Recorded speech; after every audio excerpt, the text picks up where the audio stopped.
This podcast is produced by the Harwood Productions Podcast Network. To learn more about the network and to find more of our shows, visit us online at www.harwoodpodcast.com.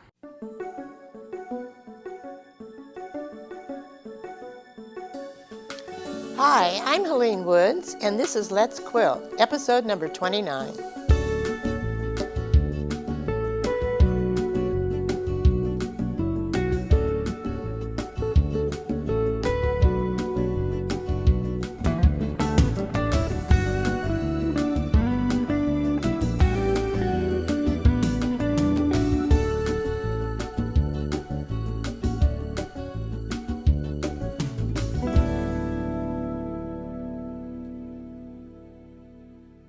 In this episode, I'm going to introduce you to our next project, and that will be our Mexicali rose table topper. And this is my friend Robin, who was on a previous episode with me, and she designed this. So Robin, can you tell us a little bit about your designing of this? Well, Mexicali rose came as a result of several people wanting brighter colors instead of the soft romantic floral. So I decided to go with a very bright palette and made this smaller version of the rose parquet quilt and decided to call it Mexicali rose. Robin has designed her table topper using a type of very unique strips, and I'm going to let Robin tell you about them now. Well, Helene, when I made this, I wanted something very simple and quick, and my patterns utilized pre-cuts.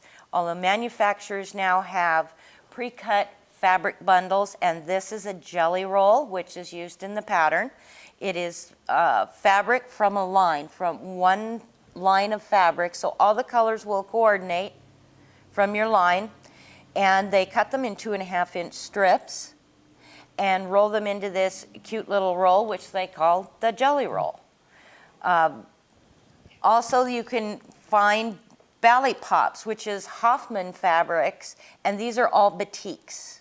If you're not able to find these nice packaged pre-cuts of fabric, then you might want to just buy yardage of fabrics. And you can cut your 2.5-inch strips from a 1/4 yard of fabric. In our table topper, we're going to be doing some raw edge applique. And there are different types of applique, but that's the one we're going to be using. But I'd like Robin to explain about the other types of applique to us. Well, we've brought 2 examples today, and both of these have clean edges on them. We'll start with the bunny pillow. This is a French rabbit, which is a pattern by Bunny Hill Designs.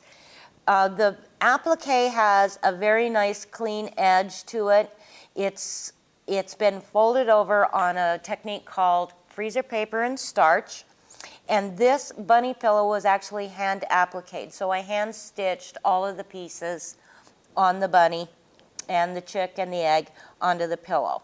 And then this other example, which is a pattern by A Graceful Stitch, it's called Petal Play, actually is an invisible machine applique. So it's done on the machine, but it's fairly invisible. You cannot see where the stitching was. So once again, the edges have been folded under and with freezer paper and starch, and then actually stitched down with the machine. I used a clear thread and a small zigzag, and so you don't really see the stitching. No, you can't. It's the petals that are prominent instead of the stitching. And for our table topper, we're going to be using the raw edge applique, and if you can see that the edges are not sewn down. In fact, stitched 1/4 to 3/8 of an inch in from the edge. This allows the edge to pull up and to fringe up with handling and with laundering. Well, this is very forgiving because you can just stitch wherever you like and not worry about, oh, I stitched in the wrong spot. You don't have to worry about that. This is great for beginners. It's great for a quick project, and it'll be lots of fun. Yeah. Our projects so far have always been, when we do the quilting, is stitch in the ditch. And so we thought we'd go off and we'd try something else, and we're going to try some echo quilting. And with the echo quilting, you start anywhere. It doesn't really matter, but I always start on the inside. Me too. And I'm following my design, my leaf pattern. I come all the way around here, and you do it very loosely, and you figure about 1/4 of an inch or so all the way around. Then you don't stop. You just keep on going. You keep that line, keep just getting a little bit larger, so it's called like you're just echoing each of the stitch line before. You just carry that on all the way through. I'd like to show, just for a moment, how the blocks are constructed. If you look at this topper, you would normally think that this is one block and this is another block. And it's an optical illusion. This is the block. There are 4 of them that come together. Yeah, see here, there's another one over here. And the white areas that come together actually form the basis for where your roses are going to go. Next, we're going to be talking about our fabric chart, and it will be on our website. But Robin, tell us what we're going to be needing for this. Well, first of all, ideally a jelly roll would be great, or a belly pop, your choice. 2.5-inch strips. If you cannot get these, you cannot find them, or you don't find anything you like in them, then choose 7 coordinating fabrics that are 1/4 yard cuts, which is 9 inches by 42 or 44.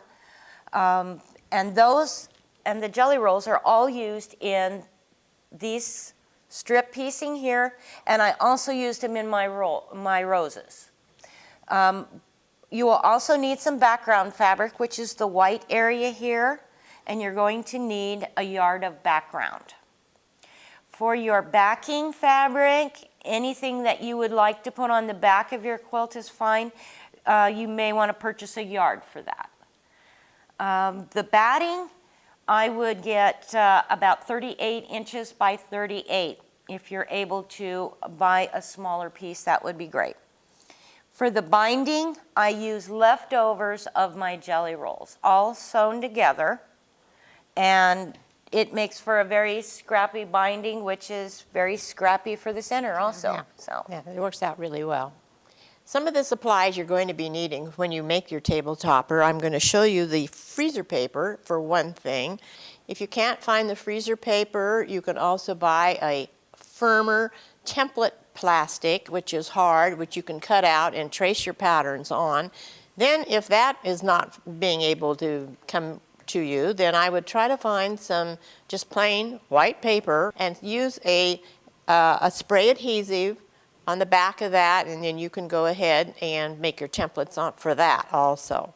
Well, make sure that you get a spray adhesive that is temporary. You don't want a permanent adhesive. We're just going to be using this to make templates for our roses, to attach the paper or the freezer paper to the rose petals and the rose leaves. You'll also need some applique glue, and there are several brands on the market. There is Roxanne's Glue Basted, and here's Applique, which is a new one, just to mention a couple. Or you can use a glue stick. If you're using a glue stick, you'll want to use a stiletto to put it on with, because we don't want it very heavy. We just need a thin line of it. The reason we need glue is to actually hold our petals and our leaves in place so we can stitch them down. To draw the transfer themselves, we get a Sharpie, thin or ultra thin waterproof pen will work really, really well with that.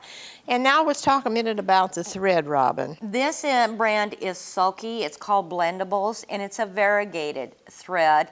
The thread actually variegates within a couple of inches. And it is very nice thread for when you have a lot of colors in your project. And the thread seems to just disappear into all the many colors that you're having without being very noticeable. When it comes time to transfer the templates onto your fabric, you're going to use your freezer paper or your regular paper. And to transfer that, you'll find having a light box to use is very handy.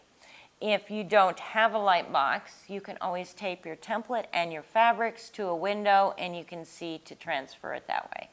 I want to thank Robin very much for joining me today. We'll see you again soon. Absolutely. And when we come our next episode, we're going to start cutting our table topper. So until then,